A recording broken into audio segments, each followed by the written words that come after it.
በስመ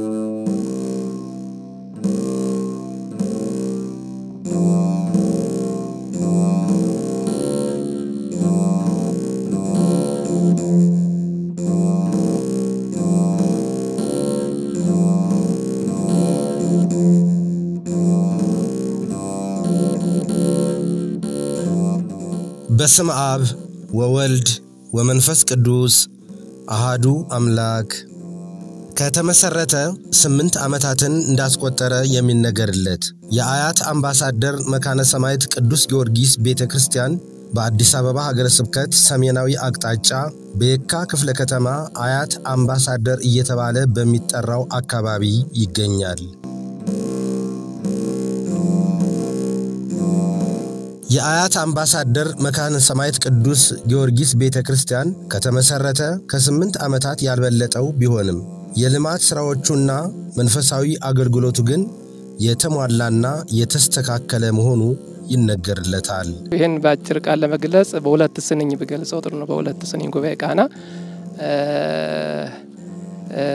ሲያሳይዋ ምንተ አዝማዳ ለሕፃን እድሜ ፈጥሮማ እድሜ 8 ዓመት ስመይ መስል አቅማ እንግዲህ ይሄ ማለት እቺን ቤተክርስቲያንን ሕፃን ዘመዶቿ ምን መገዋት እንዴው የ8 ዓመት እድሜ አትመስልምና የሚል መልእክት ለማስተላለፍ ነው። እንግዲህ ቤተክርስቲያኑ ከተመሰረተ 8ኛ ዓመቱን ይዟል። 2009 ነው የተመሰረተ። መስራች ነበርኩኝ። በቦታው ጥቂቶች አባቶችንን ጀምረን ግን አገልግሎቱ ግን የትልቅ ካቴድራል ያህል ነው ሲገለገል የኖረው። አሁንም እየተገለገለ ያለው እንደዚያ ነውና በጣም ታላላቅ አባቶች ያሉበት ያመነት መራን ያሉበት ትልልቅ ቀዳሲያን ያሉበት ቦታ ነው። እርግጥ ሰላም በሁሉም ሰላም የሰፈነበት ቦታ ነው። ከላይ ከጽፈት ቤቱ ከአስተዳደሩ ጀምሮ በሰላም ነው ያገለገልን የምንገኘውና ደስ የሚል ነው። እንግዲህ እኛ አባታችን ሶስተኛ ናቸው ደግሞ የበለጡ ናቸው። ደግሞ እነዚህ ደግሞ ወሰላም በዲበ ሰላም እንዳለ ነብይ እግዚአብሔር ኢሳይያስ ፊትም ሰላም ነበርነ ደግሞ የበለጠ እጽፍ ድርብ ሰላም ነው ያየን ያለ ነው እና በጣም ደስ የሚል ሁኔታ ነው።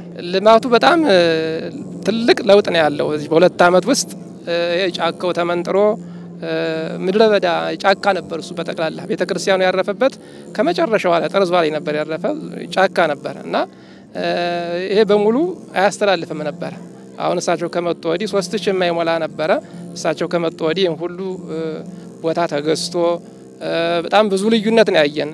እንደበእውነት ደስ የሚል ነገር ነው። ስንመጣ ምድረ በዳ ዙሪያውን ጫካ ነበር እና በጣም ደስ የሚል ሂደት ነው ያለው። ነብይ እግዚአብሔር ሚልኪያስ ወአንተኒ ቤተልሔም ለፍራታ ኢትዮጵያቲ መነገሰ ይሁዳ እንዳለ አንቺ የፍራታ ክፍል ቤተልሔም ከይሁዳ አይጉሮች ከነኬብሮን ከነጽዮን አትበልጫለሽ እንጂ አታንሽም ብሎ እንደተናገረ ይሄ ራሱ የቆምንበት አካባቢ ውሻ ነበር ሲራባበት የነበረው የሚገርም ነገር ነውና ውሻ ነበረበት አራዊት ነበር ሲፈነጩበት የነበረው። ልክ ነብይ እግዚአብሔር ሚልኪያስ ካለው ጋራ አንድ ነው፣ ልዩነት የለውምና በጣም ለውጥ አለን። ያባታችን ከመጡ ወዲህ የሰላም የፍቅር አባት ናቸው። በሰላም በፍቅር ነው እየመሩን እያስተዳደሩን ያሉትና በጣም ካህናቱም ሰላም ፍቅር የወደደ የሰላምና የፍቅር አባቶች ነው ያሉበት። ደስ የሚል ሁኔታ ነው ያለው በጣም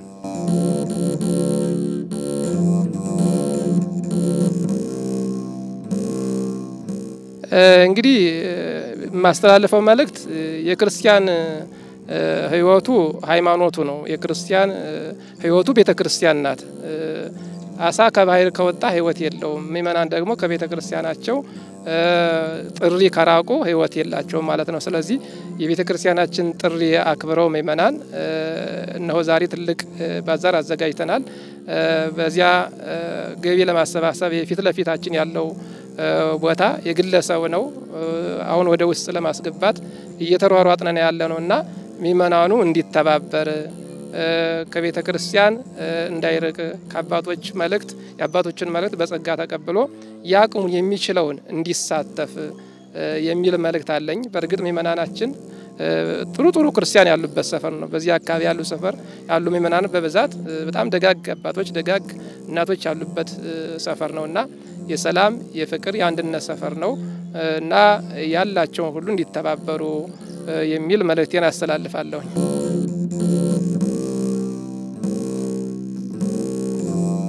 የአያት አምባሳደር መካነ ሰማዕት ቅዱስ ጊዮርጊስ ቤተክርስቲያን የሰበካ ጉባኤና የልማት ኮሚቴ አባላት በደብሩ ያለውን የልማት እንቅስቃሴና ሰላማዊ አስተዳደር እንዲህ ይገልጹታል። በጣም ከፍተኛ የሆነ ዋጋ ተከፍሎበታል እና ይሄ ቦታ ደግሞ እንደምታዩት ዋና አይን ቦታ ነው። የቤተክርስቲያኑ መግቢያ መውጫ ቦታ ነው። ነገር ግን የግለሰቦች ነው። እኛም አቅም በማነጣታችን ምክንያት ሊወስዱብንና የባለቤትነት መብት ስላላቸው ነው ያጠሩብን። አላማው በቃ ይቺን ቦታ ገዝቶ ወደ ቤተክርስቲያኑ ለመጠቅለል ነው እና የዚህ ቦታ ካሬ ባለቤት 419 ካሬ እንደሆነ ተለክቷል። አንዱ ካሬ በ10 ሺህ ብር ሂሳብ እንደሆነ ተነግሯል። ውል ተዋውለናል። ያው መድገም ነው። 100 ሺህ ብር ቀብድ ከፍለናል። እስከ መጋቢት ወር ድረስ ደግሞ ካልከፈልን ይወሰዳል። ይሄ ማንም ሰው እንደሚያየው ቦታው ከቤተ ክርስቲያኑ ቢወጣ ምን አይነት ሁኔታ እንደሚፈጠር ይታወቃል። ይሄም ብቻ አይደለም። ቤተ ክርስቲያኑ ዘርፈ ብዙ ልማት አለው። አለቃውም ቢሆኑ ቦታውን በጠበቀ ሁኔታ አይደለም ያሉት። ሁሉም በቃ ሪስክ ያለው ነው ቦታው በሙሉ እንደምታዩት። ስለዚህ ይሄ ቦታ ደግሞ ወሳኝ ቦታ ስለሆነ እሱን ገቢ ለማሰባሰብ ነው ትግላችን። ማስተላልፈው መልእክት በዓለም ያላችሁ የኢትዮጵያ ኦርቶዶክስ ተዋሕዶ ቤተክርስቲያን አማኞች ምእመናን ሁላችሁ የአንድ አካል ብልቶች ነንና የደረሰብንን ነገር አይታችሁ ይህንን ዕዳ የምንከፍልበትን ነገር እንድታመቻቹልንና ይህ አይን የሆነ ቦታ ከቤተ ክርስቲያኗ እንዳይወጣ እንድታደርጉልን ያላችሁን ሁሉ ሰጣችሁ እንድትረባረቡልን ነው ምንለምነው። እንደሚታወቀው ቤተክርስቲያኑ በአጭር ጊዜ እዚህ የደረሰ ቤተክርስቲያን ነው። እንዳጠቃላይ አሁን በመጨረሻ ደረጃ እዚህ በር ላይ ያለችው ቦታ የግለሰብ ቦታ ናት። ይችን ቦታ ለመግዛት ቤተክርስቲያንና ግለሰቦችን በማሸማገል በሽምግልና ውስጥም ነበርኩበት። የማሳልፈው መልእክት ምንድነው? ክርስትና ህይወት ማለት ተሳልመን መሄድ ብቻ አይደለም። አስራታችንንም ካለንም ቆርሰን ለምን በሰማይ ቤት ስለሚጠብቀን እያንዳንዱ ስራችን እቺን ቤተክርስቲያን ተረባርበን እናትርፋት። የሰንበት ትምህርት ቤት የለንም፣ መናፈሻ መጠለያ የለንም። ክቡር አባታችን ከመጡ በኋላ ነው ሁሉ እንቅስቃሴ ሁሉ ተአምር የተፈጠረው። ስለዚህ እሳቸውን ተከትለን እቺን ቤተክርስቲያን እናድናት። እቺን ቤተክርስቲያን ለልጅ ልጆቻችን ታሪካችንን ማስቀምጠን ልጆቻችንን በሃይማኖታቸው ሳይበረዙብን ጥሩ አይነት እንክብካቤ አድርገን ልናሳልፍ ነው የምንፈልገው። የቤተክርስቲያን ከተጀመረ 7 አመት ነው። 7 አመት እንግዲህ እየተባለ የተወሰነ ጊዜ በጣም ትናንሽ ነገሮችም ነበረ፣ ብዙም አላደገም ነበረ፣ ሰውም እየመጣል ነበረ።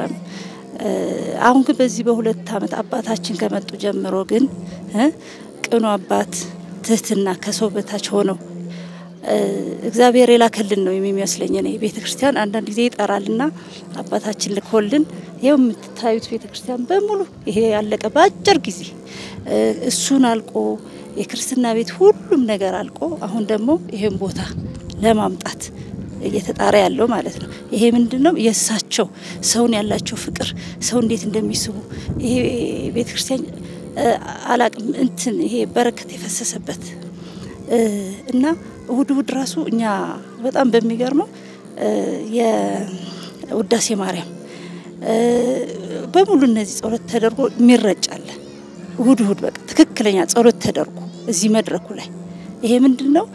መላእክት እንዲፈሱበት ነው እየተደረገ ያለው። ጸበሉ የፈውስ ጸበል ሆነ። ስንት ሰው እየተፈወሰ ነው እየሄደ ያለው።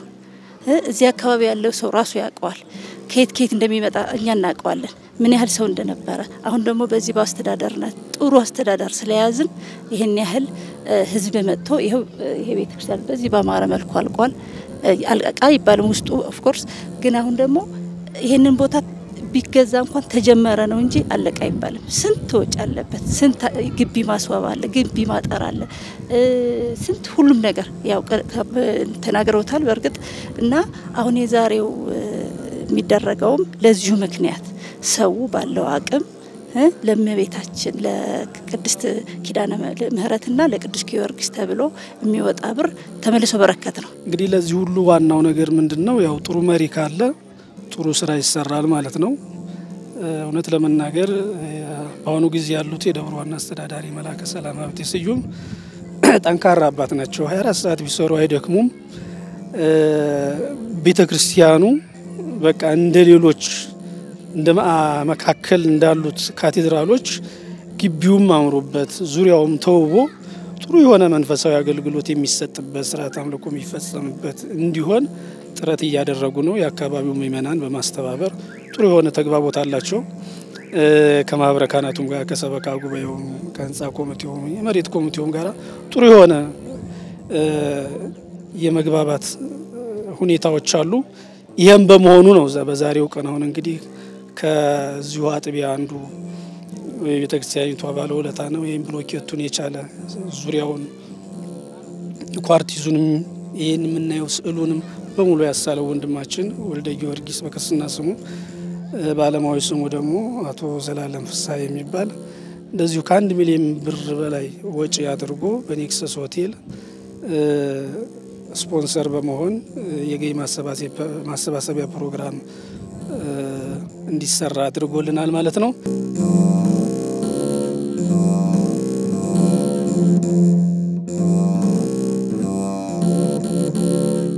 የአያት አምባሳደር መካነ ሰማዕት ቅዱስ ጊዮርጊስ ቤተክርስቲያን አስተዳዳሪ ክቡር መላከ ሰላም ሀብቴ ስዩም በደብሩ የተከናወኑትን የልማት ስራዎች እንደሚከተለው በስዕላዊ መግለጫ ያስቃኙናል። ይህ ፊት ለፊት የምናየው የሰንበት ትምህርት ቤት መጽሐፍት ቤት ነው። የተለያዩ መጽሐፍቶች የብራና መጽሐፍቶች የሚገኙበት ትውልድ የሚቀረጽበት ትልቅ መጽሐፍ ቤት ነውና ይህ ያለው አሁን ቆርቆሮ በቆርቆሮ ነው። በሚያሳዝን ሁኔታ ነው። አሁንም ወደ መጠለያውና ወደ ቢሮቹ የሚገባው ጎርፍ በክረምት ጊዜ ከነሱ አዳራሽም ገብቶ እያበላሸብን መጽሐፍቶችን ነው ያለው። ስራ ይፈልጋል። ቆርቆሮ በቆርቆሮ ነው። በጊዜያዊ የተሰራ ነው የዛሬ 5 አመት 6 አመትና በጣም የሚያሳዝነው ንብረቶቹ እየወደሙብን ነው ያሉ።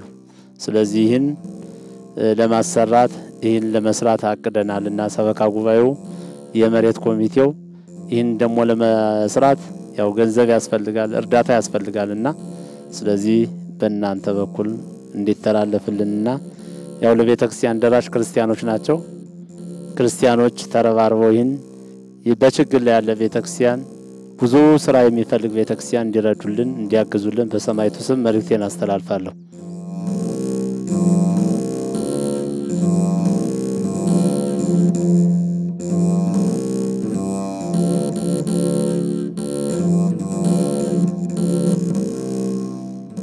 ከቤተ ክርስቲያኑና ከግለሰቦች ደንበር ላይ ነው ያለነው፣ ክልል ላይ ነው ያለነው። ከዚህ ወደዚህ ያለው ወደ ውስጥ የቤተ ክርስቲያኑ ነው። ከበረንዳው ከዛም የሚታየው በረንዳ ጀምሮ በታች ያለው ግን የሰዎቹ የግለሰቦቹ ቦታ ነው። ይህ ቦታ የግለሰቦቹ የነበረው ጫካ ነበር። የጅም መዋያ የጅም ማደሪያ ጫካ ነው የነበረ። ይህን ጫካ ግን ከሰዎቹ ጋር ከግለሰቦቹ ጋር ተነጋግረን ተዋውለን እነሱ ጋር በተስማማነውና ስምምነት በፈጠርነው መሰረት ይህ እንዲጸዳና እንዲያምር አድርገናል። በአጭር ጊዜ ብዙ ስራዎች ተሰርተዋል። ለምሳሌ እዚህ መስገድ ቤት አለ፣ የኔም አስተዳዳሪ ቤት አለ፣ ማረፊያ ቤትም አለ፣ የካህናቱ ማረፊያ ቤት አለ። እዚህ ፊት ለፊት የምናየው አዳራሽም አለ፣ ትልቅ አዳራሽ። እንደገና መጸዳጃ ቤትም ዘመናዊ 6 ክፍል ክላስ የያዘ እሱንም ሰርተን በአጭር ጊዜ አገልግሎት እንዲሰጥ አገልግሎት ላይ እንዲውል አድርገናል። ብዙ ዋጋ ተከፍሎበታል። ይዋጣ እንጨቱ ብቻ በአርዛፉ ብቻ ወደ 400 500 በአርዛፍ ነው የነበረው። ጉቶውን ያስነሳ ነው 200 ሺህ ብር ከፍለን ያስነሳ ነው። ማህበረ ካህናቱ በመረባረብ ሰራተኛው በመረባረብ ከሰበካ ጉባኤ ጋር ከአስተዳደር ጽፈት ቤት ጋር ፍቅር በመሆን ሰላም በመሆን ይህ በአጭር ጊዜ እንዲሰራ ተደርጓል። የቀሩ ቀሪዎች አሉ ስራዎች። እነሱንም ሰበካ ጉባኤው ማህበረ ካህናቱም በፍቅር ሆኖ ለመስራት ለማገልገል አቅዶ ነው ያለ። ስለዚህ የምንሰራው ደግሞ ፍቅር ሲኖር ነውና በጣም ደስ የሚል ነው። አሁንም እዚህ የሰንበት ትምህርት ቤት አዳራሽም የላቸውም። አዳራሽም ስለሌላቸው የሚያጠኑበት ክረምት ህፃናቱ ትምህርት ሲዘጋ መተው እስከ 7 ሰዓት እዚህ ነው የሚውሉት። ክፍል አላቸውና በየክፍሉ ይሰጣል ትምህርትና እነሱም መተው የሚያጠኑበት የለም። ስለዚህ አዳራሽ ደና አዳራሽ ስለሌለ ተቸግረን ያለነው ሰንበት ትምህርት ቤቱ ቤተ መጻሕፍቱ ቤቱ ቅድም እንዳልኩተይ ውሃ ይገባበታል አዳራሽም ስለሌላቸው ተቸግረውብን ነው ያሉና ይሄን ለክርስቲያኖች መልእክቴን ለማስተላለፍ ነው እግዚአብሔር ይርዳን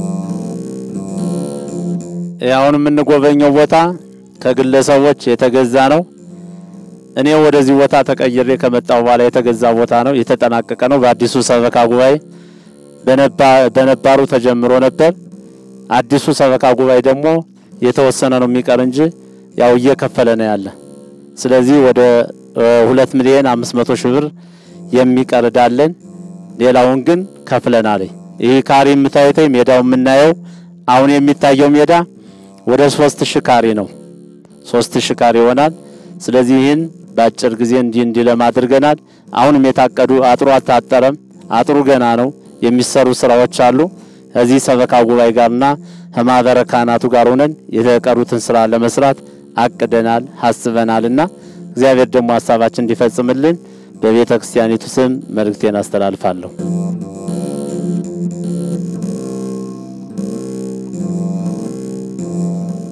ጫካ ነው የነበር ጫካውን መንጠረን ነው አዳራሽ የሰራ ነው ያ አዳራሽ በቅርብ ጊዜ የተሰራ አዳራሽ ነው አሁን አገልግሎት እየሰጠ ነው ያለ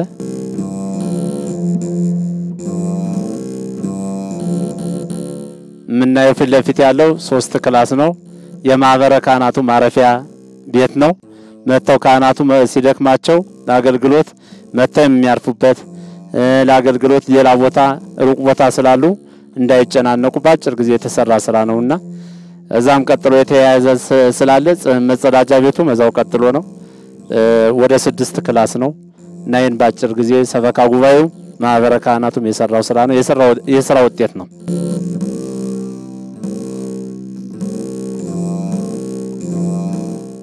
ጸበል ቤቱ ነው በዚህ በጸበሉ ላይ ብዙ ሙማን ተፈውሰዋል ብዙ አይነ ስውሮች አይናቸው በርቷል የሰማይቱ የቅዱስ ጊዮርጊስ ልጆች ብዙ ተፈውሰው ወደዋል በዚህ በቦታችን ላይ አቡነ አፍተ ማርያም አሉ ያ የመከራ ዘመን ያ የስቃይ ዘመን የኮሮና ዘመን ዓለምን ያስጨነቀበት ዘመን በጻድቁ በአባታችን በአቡነ አፍተ ማርያም እጣንና ሎሚ ነው ዓለም ሲፈወስ የነበር ህዝብ ሲፈወስ የነበር አሁንም በዚህ በቤተ ክርስቲያናችን ብዙ ክርስቲያኖች መተው ተፈውሰዋል ምሕረት አግኝተዋል አይናቸው በርቷል እንደገና ደግሞ ካንሰር በሽታ ብዙ የተለያየ በሽታ ተፈውሰው ሄደዋል ይሄ ቦታችን የታምረ ቦታ ነው ጸበሉ ታምረኛ ጸበል ነው እንደገናም ደግሞ እሁድም ደግሞ አባቶች የሰባቱን ቀን ውዳሴ ማርያም መልካ ማርያም መልካ ኢየሱስን ኪዳኑን አድርሰው ጸበል አጥምቀው ነው ምን ለያዩት በዚህ ቦታ ላይ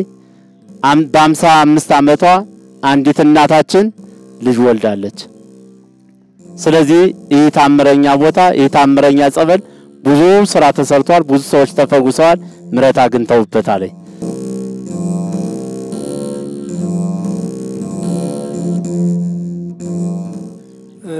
እንግዲህ ክቡር አባታችን እንደገለጹት ይህ ቤተ ክርስቲያን በእውነት ለመናገር ከከተማ ወጣ ያለ ዳር ላይ ያለ ቢሆንም ሚመናኖች በተለይ እናንተን ሚዲያ በማየት ከሩቅ ድረስ እየመጡ ብዙ አስተዋጽኦ ያደረጉልን ይገኛሉ ይሄ ጸበል ቤትም እንደተገለጸው ከመሃል ከተማ ድረስ እየመጡ ያካባቢው ሚመናንም በጋራ በመሆን የተሰራውና በዚህ ጸበል ቤት ብዙ ሙማን ተፈውሰዋል አይናቸው ይበራሉ ከካንሰር የዳኑ አሉ ከኤችአይቪ የዳኑ አሉ አውደ ምህረት ላይ ምስክርነት የሰጡ ብዙ ሚመናኖች አሉ በጽፈት ቤታችን ጽፈን ያስቀመጥናቸው ወደፊትም በመጽሔት ላይ ተጽፈው እንዲወጡ ያደራጀን በመጽሐፍ መልኩ ያደራጀናቸው አሉ እና ብዙ ተአምራት የሚደረግበት ቦታ ነው ማለት ነው ይሄ ቤተ ክርስቲያን እንግዲህ ከተተከለ ወደ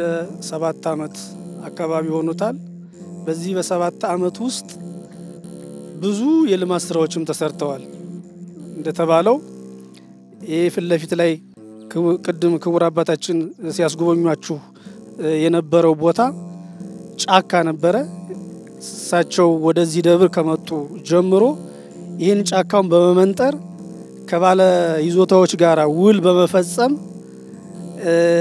የተለያዩ የገቢ ማሰባሰቢያ ፕሮግራሞችን በመስራት እዳው እንዲከፈል ያደረጉ አባት ናቸው። ጠንካራ አባት ናቸው። በፍቅር በሰላም የሚያምኑ ከአካባቢው አጥቢያ ምእመናን ጋራ በቅርብ በመወያየት የተለያዩ ኮሚቴዎችን በማደራጀት ስለ ቤተ ክርስቲያኒቷ ያገባኛል የሚሉትን ሁሉ በማሰባሰብ ይሄ ቤተ ክርስቲያኑም በአዲስ ጊዜ ተጠናቆ እንዲመረቅ ያደረጉ ጠንካራ አባትነታቸውን በዚሁ አጋጣሚ ለመግለጽ ነው።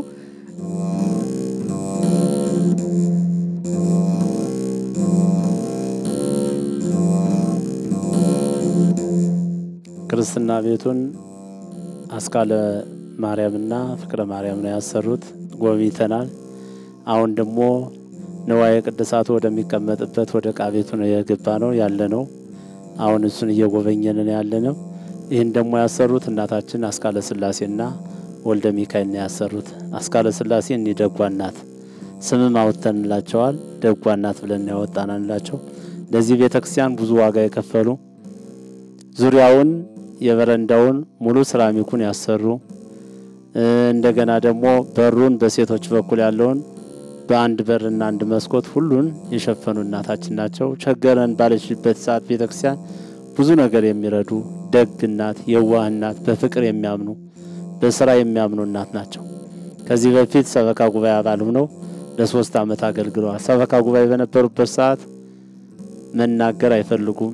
የሚፈልጉት መስጠትና እንባቸው ነው የሚቀድም ማድረግ ብቻ ነው የሚፈልጉት። ይሄም እናየው ልብስም የሳቸው ነው። መስቀሉና ጥላውም የሳቸው ነው። ይህም በሙሉ ወጭ አድርገው ወደ 400 ሺህ ብር አውጥተው ነው ያሰሩልን።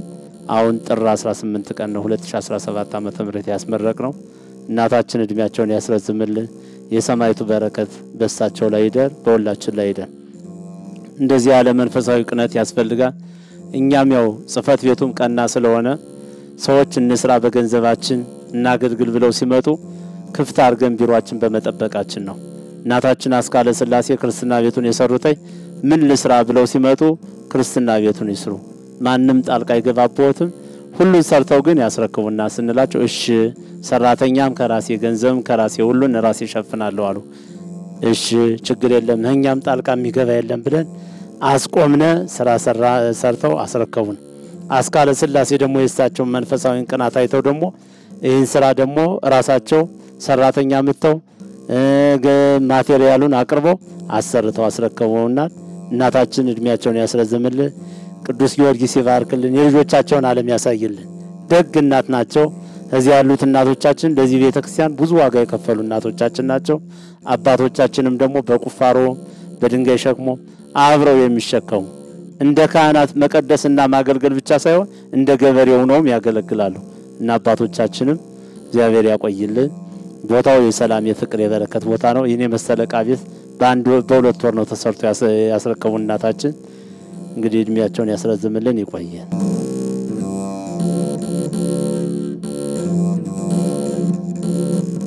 የአያት አምባሳደር መካነ ሰማዕት ቅዱስ ጊዮርጊስ ቤተክርስቲያንን ወደ ተሻለ የልማት እድገት እንዲያሻቅብ በገንዘባቸውም በእውቀታቸውም ትልቁን ድርሻ እየተወጡ የሚገኙት በኩረ ምእመናን ዘላለም ከፍተኛ የገንዘብ ወጪ በመመደብ ከቤተክርስቲያኑ ዋና የመግቢያ በር ጫፍ ላይ የሚገኘውን የአንድ ግለሰብን ባለ 419 ካሬ ሜትር ስፋት ያለው ቦታ ወደ ቤተክርስቲያኑ ለማጠቃለል በማሰብ የካቲት 9 ቀን 2017 ዓመተ ምህረት በስዊዝ ኢን ኔክሰስ ኢንተርናሽናል ሆቴል የተደረገውን የገቢ ማሰባሰቢያ መርሃ ግብር እንደሚከተለው አቅርበናል። ልጃችን ዘላለምንም በደንብ አርጋችሁ አመስግኑልን። ለችግሯ እኛ ልጆቿ አለን ብሎ ልጆቿን አሰባስቦ የቤተ ክርስቲያን ችግሯን ለመቅረፍ ወጥቶ ወርዶ ይህን ፕሮግራም ዛሬ በአማረ ሁኔታ እንዲህ አምሮበት አሸብርቆ ተጉባኤ ላይ እንድንታደም ያደረገን ወንድማችን ለታውና ጭብጫው ግን ያንሳል። በደንብ አመስግኑልን። እግዚአብሔር ይስጥልን። የአገልግሎት ዘመኑን ይባርክልን ብላችሁ በደንብ መርቁልን። እገሌ ገብቶታል እሱ እኮ የገባው ነው ሲባል የሚተጣጠፍ ማለት ነው አይደለም እንደው ለህሊናው እንጂ ለቦርሳው እንጂ ለህሊናው ቦታ የሌለው ለሆዱ እንጂ ለጭንቅላቱ ቦታ የሌለው ገንዘብ እስካገኘ ምግብ እስካገኘ መሰረታዊ ፍላጎቱ እስከተሟላለት በበር ቢገባ ግርግዳ ቢያፈርስ መስኮት በሰብሮ ቢገባ ጉዳዩ ያልሆነ ህሊናውን ኦፍ ያደረገ አይምሮን ኦፍ ያደረገ የህሊና አላርም የማይጮህበት የገባው የዘመኑ ሰው የሚባል በሌላ ቋንቋ እገሌ የዘመኑ ሰው ነው ማለት ነው ዘመኑ የሚሾፍረው ማለት ነው ክርስቲያኖች ዘመንን ይመሩታል እንጂ አይመራቸው አያችሁ አንድ ምሳሌ ይሄ ይታያችኋል ይሄንን ሃይማኖት አድርጋችሁ ወሰዱልኝ ይሄንን ሰው አድርጋችሁ ወሰዱልኝ ይሄን ኑሮ አድርጋችሁ ወሰዱልኝ እስቲ ንገሩኝ ይሄ ምንድነው እስቲ ንገሩኝ እንደገና ይሄ ፊት ለፊት ያለ ይቺ እነ ሰው አድርጋችሁ ወሰዷቸውና ወደዚህ ቢሄዱ ማን እየመራቸው ነው ንገሩኝ ማን እየተከተለ ነው ገልብጡት እስኪ ወደዛ ይሄዱ ደግሞ ማን ይቅደም ከዛስ ትክክለኛው የቱ ነው ሃይማኖት ሰው ኑሮ ወደዚህ እየሄዱ ነው ሃይማኖት እየመራ ነው ሰው ኑሮ እየተከተለ ነው ወደዚህ ሲሄዱ ማን እየመራ ነው በሁለቱም ጊዜ ግን መካከል ያለው ማን ነው አቤት ሰው ነው ስለዚህ ትክክለኛ ሰው የሚባለው ኑሮ የሚመራው ነው ሃይማኖት የሚመራው ነው ንገሩኝ ሃይማኖት የሚመራው ነው ትክክለኛ የሚባለው ሊቁ ምን ይላል መሰላችሁ እግዚአብሔር እምቅድመ ዓለም እንደዛሬው ሁሉ በአንድነት በሶስትነት ሳለ ክብሩ በባህሪው እንደቀረ አውቆ ዓለምን ልፍጠር ብሎ አሰበ አስቦ ማልቀረም ፈጠረ ምንና ምን ፈጠረ ብሎ ሰውና መላእክትን ምን ለማድረግ ስሙን ለመቀደስ ክብሩን ለመውረስ ፈጠረ የቀሩት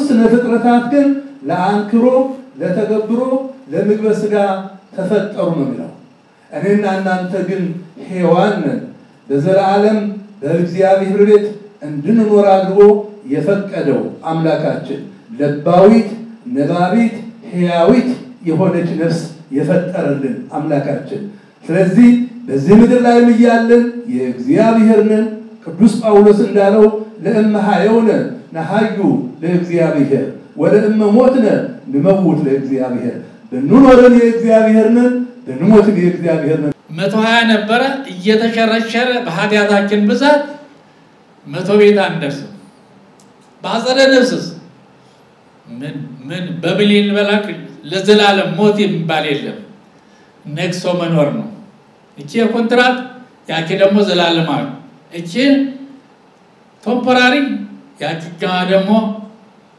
ምንዳናኛ ፐርማነንት ያ ቋሚት ሀገር ናት እቺ ግን ጊዜያዊ ናት አሁን ያለንባት ጊዜያዊ ናት እንደውም ቅዱስ ጳውሎስ ምን ይላል በሁለተኛው ቆሮንቶስ በምዕራፍ 5 ቁጥር 6 ላይ ወታምሩ ከመንግዳ አንተሙ ውስተዝንቱ ስጋ ወተነግዱ ነፍሰትኩም አበ እግዚአብሔር ይላል መስጣተኞች ናችሁ እንግዶች ናችሁ አድርጎ ያጆች ናችሁ ቋሚዎች አይደላችሁ እንደን እንኳን ማለት ሀገራችሁ አይደለችም ይችላል ግን መልካም ስራ የምንሰራባት ለመንግስተ ሰማያት የሚያበቃ ውጤት የምናስመዘግብባት አሁን እምድረ ሞቱ ለሰው አልወጡ ንስሐ ከሞተ በኋላ ምንም ነገር የለም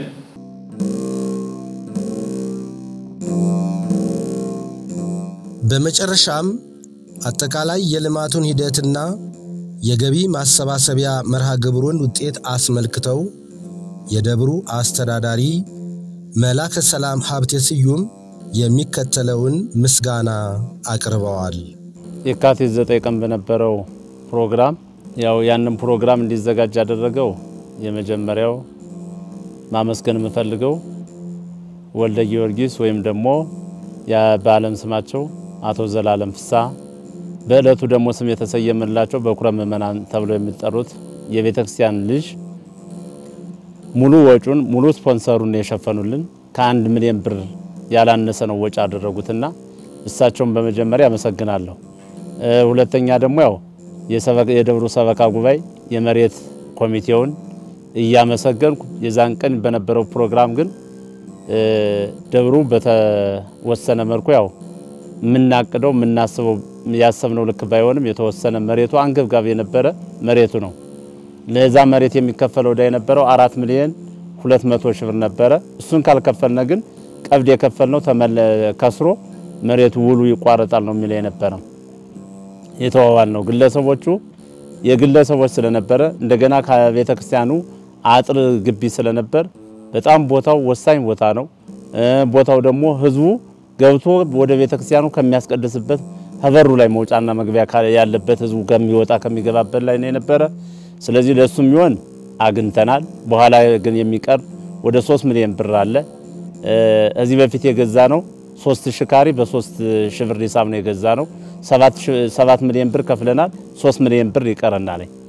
የዚህ ግን የፊት ለፊት የህዝቡ የሚወጣበትና የሚገባበት የሚያስቀድስበት ግን ፊት ለፊት ያለው እሷ ግን ስኬታማ ሆኖ 4 ሚሊዮን ብር አግንተናል። ኔክሰስ በነበረው ፕሮግራም እኔም ደስ ብሎኛል። ህዝቦቹንም እያመሰገንኩኝ እንደገና የሚዲያም ደግሞ ለኛ ለቤተ ክርስቲያኑ በተለይ ለአያት አምባሳደር የተለየ ክብር ሰጥቶ የተለየ አገልግሎት ነው ሲያገለግል የዋለና ሚዲያውንም ግለሰቦቹንም ማመስገን ፈልጋለሁ። ግለሰቦቹም ደግሞ የሚጠበቀውን አድርገዋል። ነገም ደግሞ የሚቀሩትን ደግሞ ክርስቲያኖች እንደሚሞሉት ደግሞ አምናለሁ። እምነቴም የጸና ነው። ይህን ሚዲያ አይተው ብዙ ግለሰቦች መጥተው ብዙ እናቶች ብዙ አባቶች መጥተው ለቤተ ክርስቲያኑ ብዙ አስተዋጽኦ አድርገዋል። አንዲት እናት ማንሳት የምፈልገው ከመገናኛ ሚዲያውን አይተው መጥተው ጎርፉን አይተው መጥተው መቃኞ በነበረበት ሰዓት ከ2 ሚሊዮን ብር ያላነሰ መጥተው ነው የሰጡት። ምንጣፉን፣ ሲሚንቶውን፣ አሸዋውን ሴተ ማርያም ይባላሉ። ይህን ሁሉ ያደረጉት አሁንም ሚዲያውን አይተው ብዙ መስራት የሚፈልጉ ግለሰቦች አሉ። የሚሰሩ ስራዎች አሉ። አንደኛ በኋላ ያለው የመሬት ዕዳ 3 ሚሊዮን ብር ቀር ያለን፣ ሁለተኛ ቢሮዎችም ይሰራሉ። እንደገና ደግሞ የካህናት ማረፊያ አዳራሽ ቤተልሔም አልተሰራም። በሩም ደግሞ ያው ምልክት ያስፈልጋል።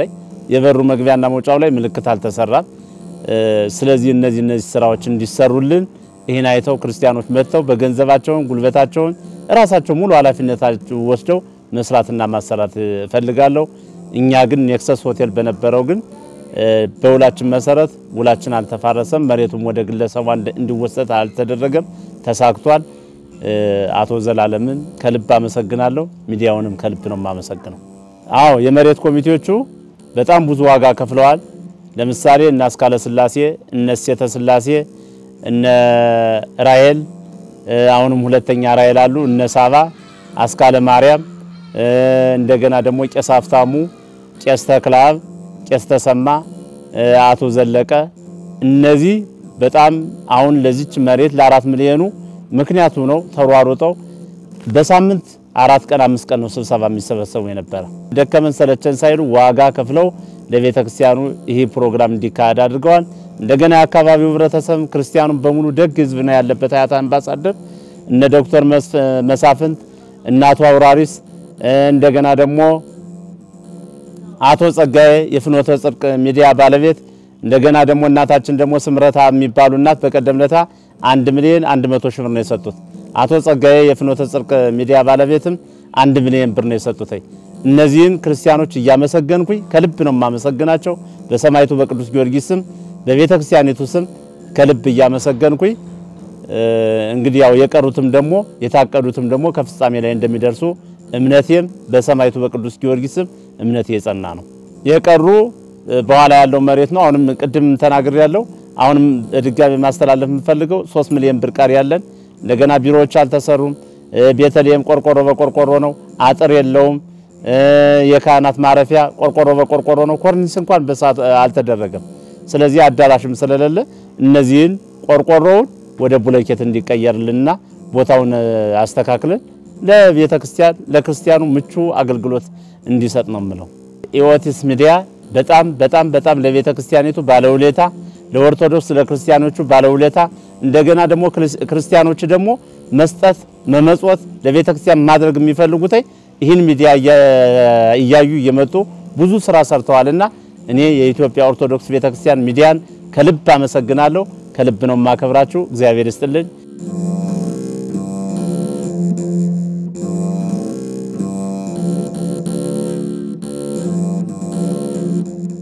የተወደዳችሁና የተከበራችሁ የመርሃ ግብራችን ተከታታዮች በአዲስ አበባ ሀገረ ስብከት በአያት መካነ ሰማዕት ቅዱስ ጊዮርጊስ ቤተክርስቲያን እየተከናወነ የሚገኘውን የመልካም አስተዳደርና የልማት እንቅስቃሴ አስመልክቶ ወደናንተ ያቀረብነው መርሃ ግብራችን የተመለከታችሁትን ይመስል ነበር። ከኛ ጋር አብራችሁን ስለነበራችሁ ምስጋናችንን እናቀርባለን። አነሳስቶ ላስጀመረን አስጀምሮ ላስፈጸመን ልዑል አምላክ ክብርና ምስጋና ይድረሰው።